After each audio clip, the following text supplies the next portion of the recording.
With me right now is one of my teammates at ESPN, an elite NBA analyst for sure. The one and only Mr. Brian Windhorst is right here on the Stephen A. Smith Show for the first time. How you doing, buddy? How's everything going?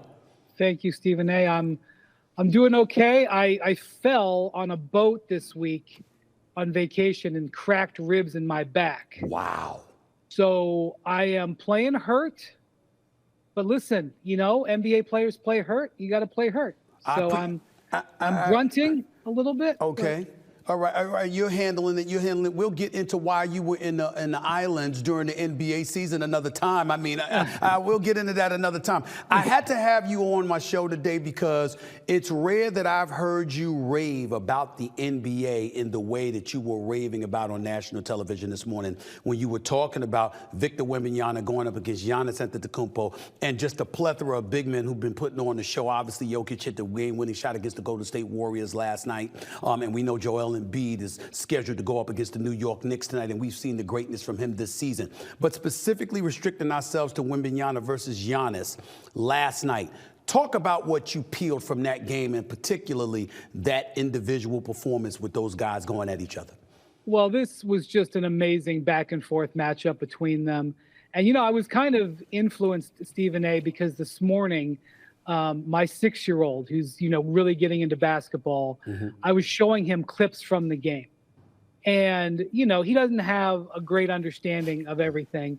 And he was blown away watching them go back and forth. It was incredibly impressive. And he was just like, wow, wow, wow. And he was putting his finger on the screen and pushing it back to watch them play again. And the thing I know about Wembanyama is just how much he wants and relishes these moments. He wants to go up against the best players. He wants to try to meet Giannis at the rim. He wants to go back and forth. You know, Stephen A., in October, there was a Monday night in October this year, like October 7th. Right. I flew to Oklahoma City from LA. I made a side trip to Oklahoma to go watch a preseason game. And I watched Chet Holmgren play against Victor Wembanyama in their first preseason games, both of them. And nobody cared about this game, Stephen A. There was maybe 5,000, 8,000 people in the building in Oklahoma City. The media, even the media in Oklahoma City, it was college football time. They weren't even, you know, the Thunder media, but none of the local columnists were even there. Right. And I watched Chet Holmgren and Victor Wembanyama go at each other's throats in that game. In a meaningless preseason game in October, they both had 20 points in the first half. And watching them trying to go mano-a-mano and trying to sort of show each other up. And I was like, damn. Like, not only are these guys super talented for their size, they want it on each other. Like, it's going to be hard to make it, you know, a big matchup because one of them is in San Antonio, one of them is in Oklahoma City. I'm not saying it's bird magic, but it's that kind of, I want to beat this guy. This guy thinks he's better than me, and I want what he's got. And I saw that last night. Stay right there when you talk about Chet Holmgren right now, who, by the way, is a leading candidate for league Rookie of the Year honors. It's not Wembanyama in some people's eyes, at least. It's him, Chet Holmgren, for the Oklahoma City Thunder. Where are you at this particular moment in time when it comes to those two rookies? Obviously, Chet got drafted a year before Wembanyama, but he got hurt during the summer, and as a result, missed the entire year last season. So this year is his rookie year as well. He's eligible for the capture Rookie of the Year. You know, the Rookie of the Year honors. What are your thoughts about him and Wembanyama up against one another? And what's their relationship? I hear they don't like each other too much. I don't think they do. And Stephen A., I saw this amazing moment that night. So first off, to answer your question, I got Holmgren in front because he's impacting and really helping his team win. He's obviously not the best player on his team. That's Shai Gilgeous-Alexander. Without question. But he is materially affecting winning, and that is rare for a rookie. So I've got him ahead, but it's not decided. Wembanyama is the best player on his team. He's averaging basically 20, 10, and 3 blocks. forget about that. There's very few people have ever done that as 20-year-olds. Only three. Only three rookies in NBA history. That's David Robinson, David Robinson, Alonzo Mourning, I believe that was 2. And I forgot who the third one was. Shaq. Of course, what I'm saying, Shaq, Shaquille O'Neal himself. Those are the only 3. Yeah. So, and this guy's young. I mean, Shaq was probably about 20, 21, but this guy's young. So, all right, let me tell you the story of that night. So, Wembanyama and Holmgren, they're 1 year apart, but they didn't get to play each other in like all the All-Star games and stuff and the shoe camps and stuff because of COVID. It kind of wiped out all the events they would get together. They've only really played against each other in one event, and that was in the under-19 FIBA World Championship a couple of years ago. It was in Latvia. And Wembanyama outplayed Holmgren in that game. But the U.S. beat France in the World Championship. Wembanyama fouled out, and I've talked to Victor about it. It's the worst moment of his career. He has not gotten over it, and he has basically vowed revenge on the Americans for the rest of his career, specifically in the 2024 Olympics. But here's what I loved, okay? So that night in Oklahoma City, they go back and forth at each other. They're going into each other's chests. One guy scores on one guy and does the strength move. One guy scores on the other guy. I'm telling you, it was as an electric of a preseason game as I've ever seen, even though nobody paid attention to it. After the game, in the hallway, I am standing there with Victor and his mother, Elodie, who I met last year when I spent time with him in Paris. Right. I'm talking to the two of them. It's their first time ever in Oklahoma City. I'm standing with his agent. Now, I know that Victor's the worst moment of his basketball life was losing this game to Chet Holmgren. Chet comes up in the hallway and steps in and introduces himself. He says, "Hello, hi, Victor." He knows Victor. And Victor says, "Oh, hi, this is my mom." And Chet meets his mom. And his mom's like 6'4", Stephen A. I'm the shrimp. Okay, I'm way below everybody here. And Victor and Chet says, I played Victor once before. We played a couple of years ago in Latvia. Stephen A., this would be like Donald Trump running into Hillary Clinton with Bill Clinton there and saying, "Oh, you remember I ran against Hillary in 2016. You're talking about like the defining moment of his basketball career. Right. I think he's given him the needle, Stephen A. He's given him the needle, all right? And I loved it. And his mom goes, "I remember." Wow. By the way. So then I never met Chet. So I introduced myself to Chet. I'd known Victor for a while at that point. I introduced myself to Chet, and Chet smiles, and he goes, "I look forward to talking to you for the next 20 years, and walks away. I love that. Now, he doesn't talk like that always out on the court, but I'm telling you, they want to beat each other, and they want to be known as the better player. This Rookie of the Year race, you won't see them talk about it necessarily in the media because they're not really into that, but it's personal. And I love it.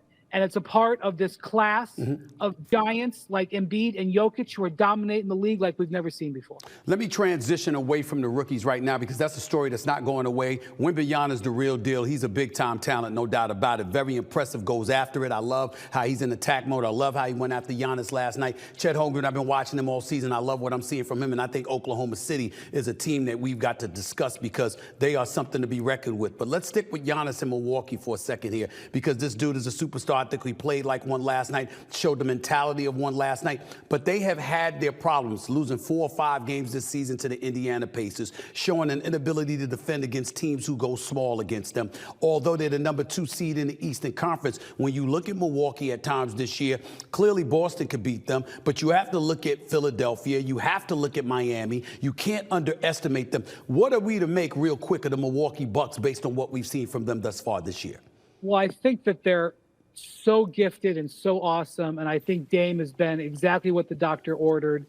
And they are a powerful team. But in the modern NBA, in 2023-24, with the way they are calling the game, if you don't have size on the perimeter, you can't defend. You just aren't going to be able to give these big, long, lanky teams problem. This is one of the things that the Nuggets, look, the Nuggets won the title because they got Jokic. Right. But you look at the Nuggets, they're huge. They have great size everywhere. Maybe not Jamal Murray, but you look. Porter, Aaron Gordon, absolutely. Michael Porter, Kentavious Caldwell-Pope. Right. Even the guys they bring off the bench, they got great length. Boston, look at the length that they got in that perimeter. And, Jrue Holiday plays bigger than his size. Right. You look at Minnesota, which, by the way, is being built by the same guy who built the Nuggets, Tim Connolly, went over there. Right. The transactions that he's made since he's got there have been either to acquire length or retain length. Mm-hmm. Because he knows how much size you got to have. Milwaukee doesn't have that size, Stephen A. And so my concern is, at the highest level, can they survive a 4 playoff series? I'm not saying that they can't win a couple. Can they win 4 playoff series without having that length? The answer is no. The answer is no. I mean, it's a simple no for me. And by the way, I'll still take it to that place with Minnesota, because I think Rudy Gobert is a liability come postseason times when teams want to go a bit smaller. But I love seeing Anthony Edwards. As much as I can see Anthony Edwards, I want to see Anthony Edwards. Let's stay in the Eastern Conference for a second, though. Boston being a team that's jacking up threes, over 43 or 44 threes per game. Is that sustainable? Is that going to be what's going to propel them to the NBA Finals? I'm not sure about that, Wendy. I've been in arguments with people with this, Stephen A, because I think I think Jason Tatum, who's 6'9", incredible, creativity with both hands going to the basket, should never allow teams to get bailed out by him taking long jumpers. Now, he can create space because of his size. Right. It's the same concept of Kobe Bryant. When Kobe would go for last-minute shots, he was going to create that space because he could do it with his footwork, and that's who his hero is. And the thing about it is, Joe Mazzulla, their coach, this is what he's coaching them. He wants them taking these shots. This is not them freelancing. This is the way he wants to run it. And I got people saying, this is the way you got to play. If you've got an advantage on the three-point line and you're 4% advantage per game, you get those suckers up. But I sit there and watch Tatum, and I go, at the end of these close games, I want to see Jason Tatum applying pressure to that defense. I don't want to see him bailing them out by taking an off-balance jumper. So I agree with you. I say they take too many threes, but I'm not. The majority may not be on our side, especially on that coaching staff. I'll go out west. Let's go back out west, because I'm looking at the Denver Nuggets, and they're clearly the favorites. They're the reigning defending champions. We don't show them enough respect by talking about them as much as we should, but that's basically because it's a foregone conclusion. Jokic is the best in the game at this particular moment in time. In a lot of people's eyes, they're the reigning defending NBA champions. Like you alluded to, the size that they have available to them, that's something to behold. When I look at the threats in the Western Conference, we assumed it would be the Lakers. We assumed it would be the Clippers, who are very, very relevant, by the way. We assumed it would be the big three in Phoenix. And lo and behold, we're sitting here today, and the top 2 teams are the Minnesota Timberwolves and the Oklahoma City Thunder. Real quickly, Wendy, how do we explain that? Well, because defense. Because in this era where nobody defends, if you can defend, it makes a difference. And the Timberwolves defend. And you may be right, Rudy Gobert might be able to be targeted when you get into playoff settings. But look at Minnesota. They're huge. They got Jalen McDaniels out there. He kind of plays like Aaron Gordon. They got Anthony Edwards, who plays taller than his size, and he wants to defend. They have, multiple 7-footers that they start. They bring another giant guy off the bench in Naz Reid. They are built to defend. And one of the biggest transactions that's happened in the last year, Stephen A., was them acquiring Mike Conley. Mike Conley has changed that organization. And look, there's other stuff going on. Gobert is more settled. And Edwards has become a superstar. Right. Mike Teammates ain't fighting with each other. They ain't fighting with each other now on the sidelines. None of that's happening. Not so far. And Gobert seems to be calmed down, and he and Towns seem to have settled into a rhythm. But they defend. They're the number one defensive team in the league. By the way, Boston's number two. Who are the best two teams in the league? Boston and Minnesota.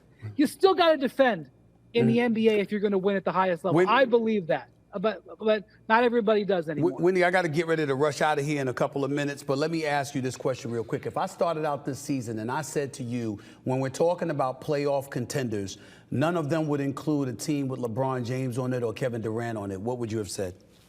Well, I would just say the Suns haven't had their guys. I mean, I think they're going to need 20 games before you can even evaluate them. They've had like 4. So, like, I have to give the Suns a pass. Here's the thing about the Lakers. They got a problem. Their problem is that their roster has shown that it can work. They've shown that they can defend at a high level. They've shown that their 2 superstars can carry them at a high level, but it's not working. They can't make a shot, and the collection that they have isn't working. So if you're Rob Pelinka, you got a challenge here. Do you trust what you've built? Do you trust that team that got to the conference finals last year? Do you trust the team that in the in-season tournament this year, you can qualify their opponents and however you want to qualify it? They played awesome. They played awesome defense, and they were great executing when they needed to. They dominated that play-in tournament or that in-season tournament. How do you decide which is which? And so to me, I would have to say they got 12 games here, the Lakers do. They played one of them. 10 of their next 11 are in Los Angeles.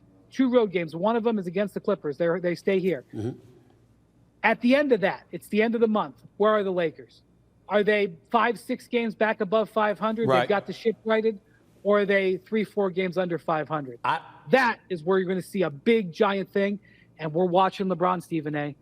LeBron's already starting to, he's moody.